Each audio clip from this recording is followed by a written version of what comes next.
Hello everyone, welcome to another one of our Odinism studies. Today we're going to be making a comparison between the religion of Odinism or Asatru and Christianity by analyzing the marks that have been left on history, with, of course, Odin being compared to Jesus. When people wonder what evidence there is for God's existence, the best answer is to first clarify, to ask what kind of evidence would qualify to satisfy the one asking. Since we're talking about an immaterial being in both cases, it again, in most cases, would be unreasonable to expect material evidence of an immaterial being. Be like asking for proof that Coke exists by looking for the Pepsi label. It's just a different category altogether.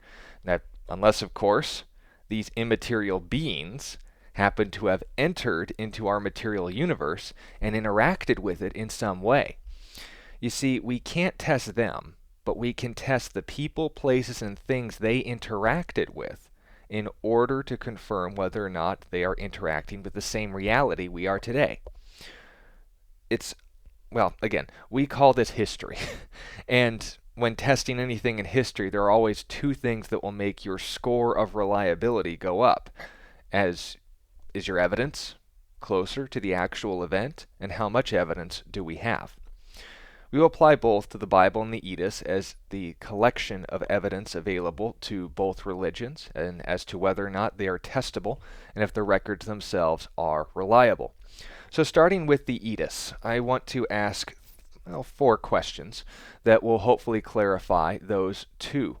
First, what is it? Second, how close to Odin's time on this earth are these reports? What are these reports, and how many reports do we have? And if we have time as well, we'll go through the Bible and hold it to the same consistent standard. So starting with the Eddas again, what is it? Simply put, it's a collection of poems.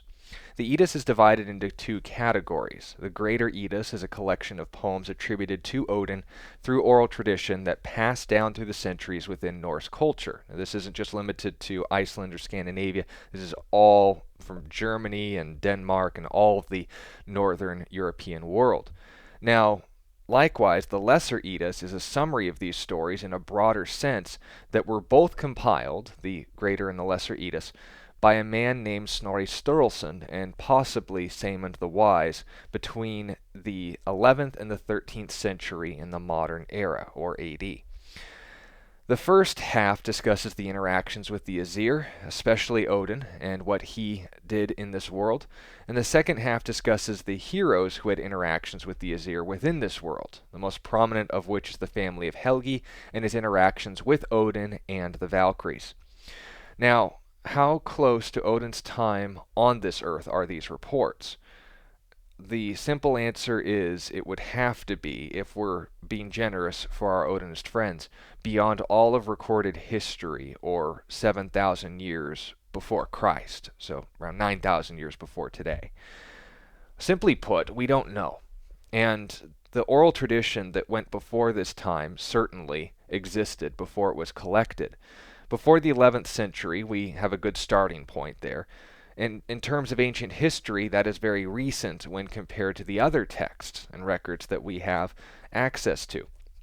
The only earlier mention of anything related to Norse paganism is the Christian record known as Fox's Book of Martyrs, where a missionary went to a Gothic territory where the tribe's shamans referenced Thor's sacred tree, and also associated with lightning, in that if they touched the tree, the non-pagan touched the tree and defiled it, then Thor would strike him with lightning. The missionary, in response to this challenge, cut the tree down, and the tribe converted to Christianity as a result. Now, this is also confirmed by Aryan records that the Goths started converting to Christianity in the 4th century. So if these two accounts line up, then we can pretty much be certain that there was a concept of Thor and him being worshipped as a deity 400 years after Christ, which would be 700 years before the Eddas. So we have that understanding. Likewise, the 1st century Roman Tacitus made a reference to the Germanic tribes and their worship of pagan deities, though he doesn't really go into much detail as to their names or their practices. So we at least have a very broad strokes understanding. But all we can say for certain is that the reports themselves were put into writing within the last 1,000 years. There's no way of testing the oral tradition and the changes that may have taken place between when they were first given and what we have today. The only thing that we're going off of is what we have on paper, and the earliest copy of the Codex Regius, is what it's called, was discovered in 1643, that's in the modern era once again, by Bishop Brynjolfur Svensson, and that dates to around the 1300s. Given what we know about the world compared to the reports that we read in the Eddas, there would have had to have been several thousand years between its discovery and the events that were recorded in it in order to justify reports of talking dragons, giants, werebears, cauldrons big enough to boil whales, and others. We have no artifacts to support this, so we need to push this in order to acknowledge it beyond recorded history around 5,000 years before Christ, maybe perhaps even 6 or 7. But if we're going to be once again generous, I'm not going to say, oh, it mentions talking dragons, because the Bible also mentions talking donkeys. Those are both creatures that don't have the necessary faculties for vocal cords. I'm not going to dismiss it because I don't like what it says. If it's historically reliable, then I'll take it as a unique individual in the animal kingdom. But if on the other hand I'm going to say we don't have any other sources that would corroborate this kind of creature, this kind of interaction, or where Helgi and his descendants ate the dragon's heart and were able to speak its language and then stole his treasure, and the treasure was cursed and he would be cursed through these generations and so forth, that is all well and good if that's honest history, but we can't confirm or deny it with anything that we have access to in writing. So, being generous, our hope is that this actually goes before all of written history, and that these creatures, the werebears, the cauldron whale thingy, and everything else, the giants and so forth, they were all wiped out before we had a chance to write down any of them. The only thing that preserved their knowledge and understanding and memory of them was the oral tradition given to us by Odin. That's being generous. So, noting that then, as far as the Eddas and how close to Odin's time, it would be a very long time between writing and the oral traditions. We can't know or test what happened in between. What are the reports? Well, as what was stated, they are oral tradition. They're nothing more than poems, and the reason that they have any authority to the Odinist is because they are claimed to go back to Odin himself. Unfortunately, the only source that says this is the Eddas itself. We don't have the records or even the theories as to who the original authors of these poems were. So being as generous as we can to our Odinist friends, let's grant them one. Odin is the authority behind these reports because, according to these reports, Odin is the one who reported them. It all stands or falls on what we're trying to prove, whether or not Odin existed. And historically, we look for things like eyewitness testimony, artifacts, embarrassing details, or the records of enemies to confirm your reports. So if Odin did exist, as he's presented in the Eddas, at least, during a specific and testable time in history, then we have at least 2 of these tests. Odin is the eyewitness of these reports, and he reported the embarrassing details about himself. If not, then we don't have any reason to consider these poems anything more than fiction. So then going on to the amount of material we have. How many reports of the Eddas do we have within the time frame that we can test and compare and see that even after the oral tradition, if any changes took place, when, where, and how significant were they? Well, beyond the first and earliest document, as it was mentioned before, Codex Regius, there are also 3 other major copies that the religion of Asatru traces to in order to gather information about their gods and their ethics. The writings of Saxo Grammaticus in the Deeds of the Danes, has another interesting Latin name, but I won't mention it now. The Prose Eddas, which was written by Snorri Sturluson himself, and the Sagas of the Ynglinks, which refers to, and it's a collection of many different sagas, including some testable figures like the kings of the north. But these in particular mention the Norse deities. So those would all be considered additional sources of information, as well as the writings of Tacitus in the 1st century, the Fox's Book of Martyrs in referencing Thor, all of these going around the time of Jesus. But when it comes to the Eddas itself, Dr. Henry Adams Bellows, the most prominent English translator of the Eddas before the 21st century, reports that a grand total of 34 copies, note that, 34 total copies, can be tested and observed and compared with each other concerning the earliest copy that we have to the ones that we're reading today, and where any changes could and would have taken place and how serious they have been.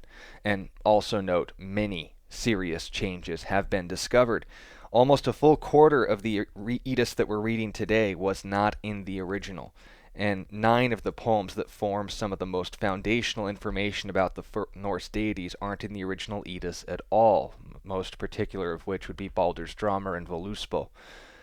It's for these reasons and others that critical scholars conclude that the religion of Odinism itself isn't something solid, that we can actually know whether or not it happened.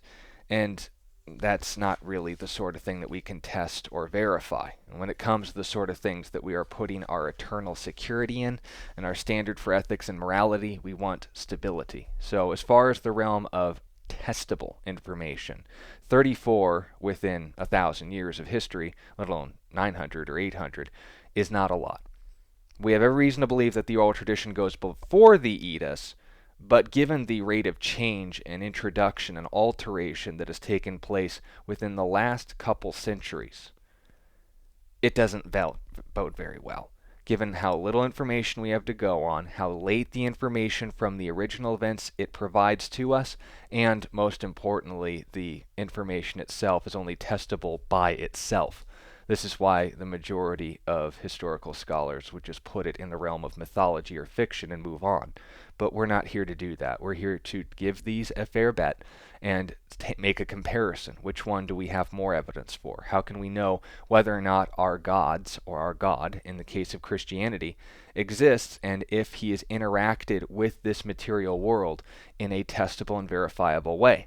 The oral traditions of Eddas may convince you, but when it comes to the Bible and the other option that you have available to you, I would like to go through the same standards that we've held Odinism to and see if this ends up coming out on top. First, what is it? Second, how close to Jesus' time on earth are these reports? What are the reports, and how many of these reports do we have? What is the Bible? It's a collection of historical records, poems, and prophetic literature.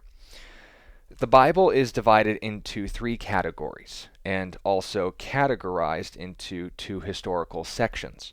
In the Christian Bible, it begins with history and continues chronologically in order from start to finish. Genesis through Esther is just straight up history. It then continues with poetry from Job all the way to Song of Solomon or Song of Songs, depending on how the title is rendered. But noting this as well, wisdom literature is included in that, and that is categorized by the historical time it was written as well as by the authors. And then finally, prophecy. The writings of the religious scholars of their time were organized into 2 sections, the major and the minor prophets. These major prophets, Isaiah, Jeremiah, Ezekiel, and Daniel, Lamentations was also written by Jeremiah, are set in historical order. Then likewise for Joel all the way to Malachi. The same order is set for the New Testament, the second historical category for the Bible.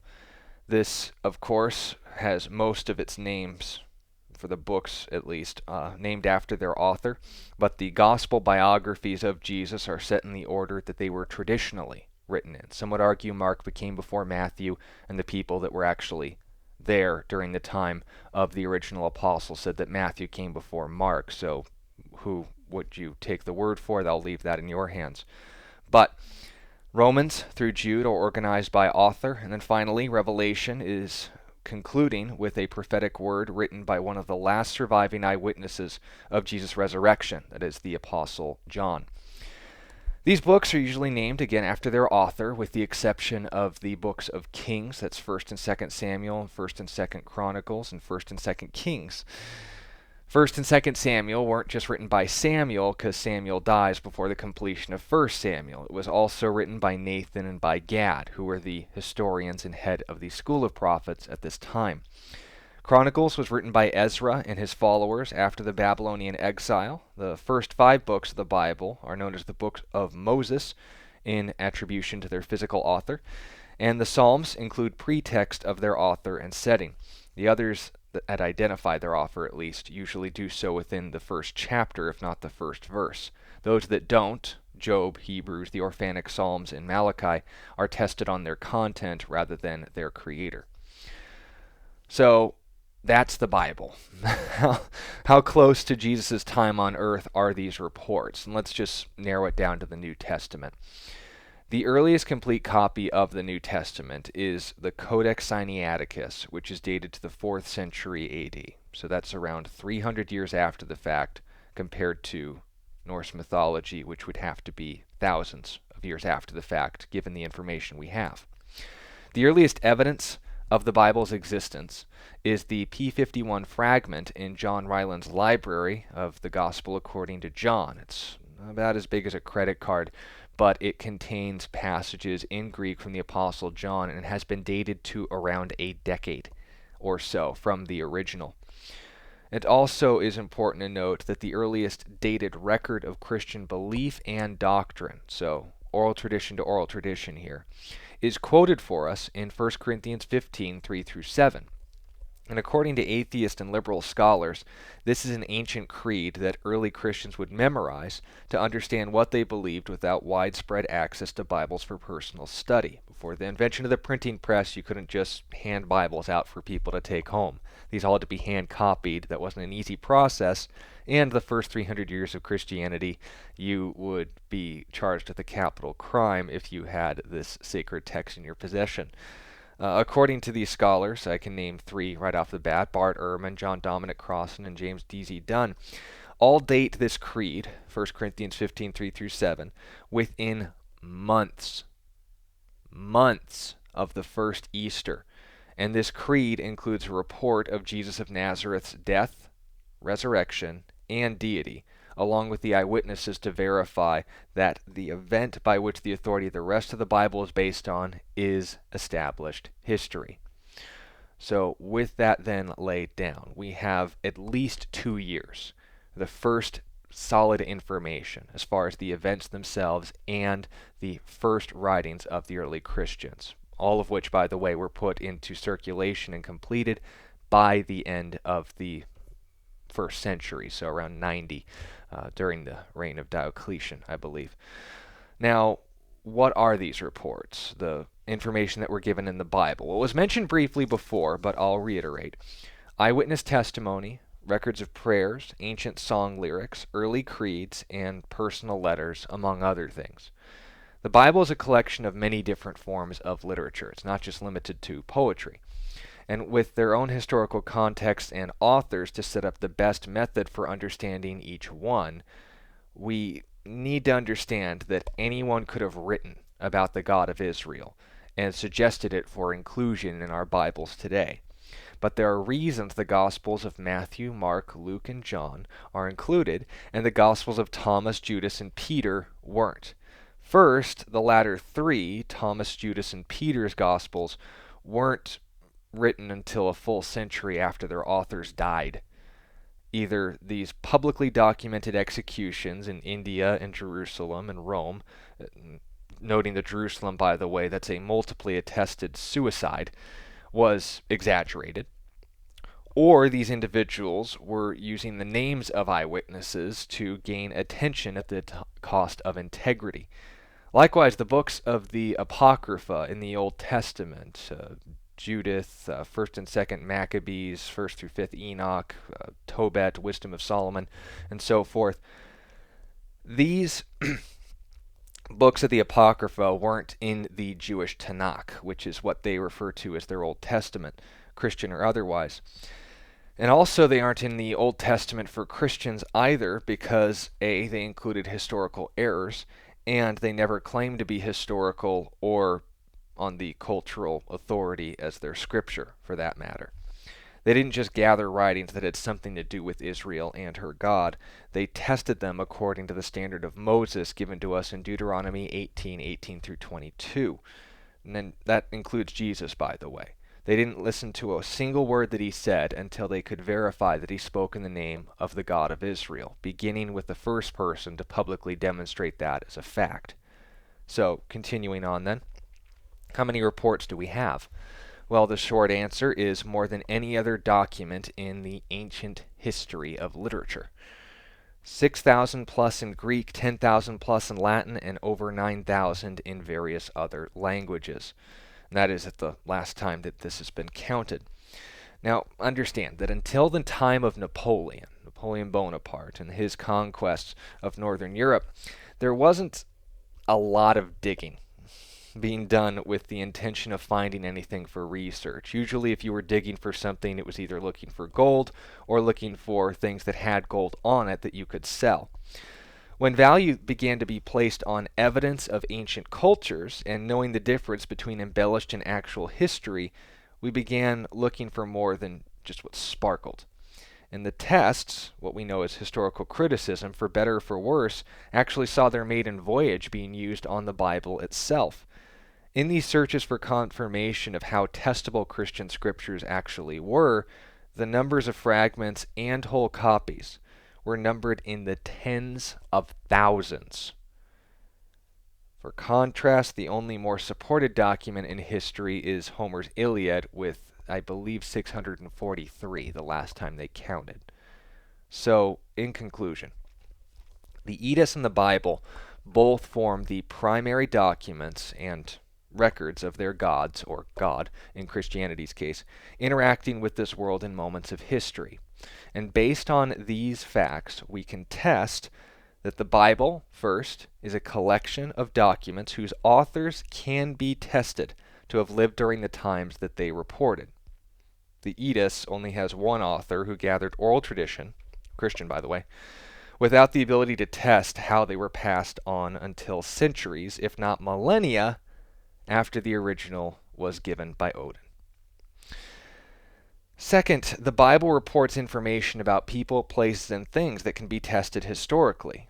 The Eddas does not. The Bible has tens of thousands of copies to test whether or not this information was changed and how. The Eddas has only 34. And within these few copies, we discovered editions of entire poems and deities after the fact. And finally, the Bible puts its credibility on one of the most verifiable events in history, the death and resurrection of Jesus Christ. The Eddas stands or falls on whether Odin actually gave us this information. And we have absolutely no way of objectively testing that claim.